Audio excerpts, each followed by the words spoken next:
It is now 11 days since that passenger jet vanished into thin air, and all day long, new theories have been emerging around the globe. Is it possible something caused the pilots to pass out? Were they simply testing those communications when they turned them off? Tonight, ABC's David Curley breaks down the latest facts we know tonight. The mystery of Flight 370 came no closer to being solved when again today the Malaysian government I would like to clarify what has been said about changed the story. So few facts have produced so many theories. The longtime pilot who wrote it could have been a fire in the cockpit that brought that big turn off the flight path.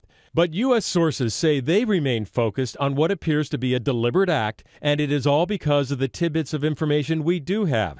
As we first reported this weekend, a source says someone programmed the autopilot for that dramatic left turn off the flight path before 1:07 a.m. 12 minutes later, the final radio call to Malaysia controllers, reportedly from the co-pilot. "All right, good night," is what he said. No sign of trouble. 2 minutes later, the location transponder goes dead. At some point, another communication system stops working too, and that hard bank to the left sends the jet back over Malaysia, up the Straits of Malacca, and apparently turning into the Indian Ocean.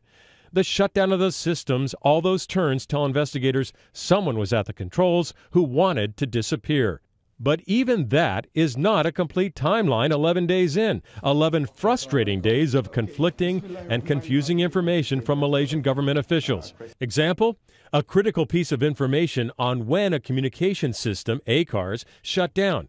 Was it before the last radio call? Yes, it was disabled before. Then 2 days later. We cannot determine exactly what ACARS has been disabled. So it leads to a lot of speculation, not just within the public and the media, but I think also within people involved in the investigation and in the search. Some other news today, Thailand says its radar did see the plane in this area around Malaysia. More proof of that turn. And tonight we have an area near Australia. It's the size of Texas, where the latest intensive search for this missing jetliner is underway, including a high-tech U.S. Navy plane. But a reminder, Diane, in these aviation incidents, just a couple of new tidbits of data could dramatically shift and change the focus of this investigation.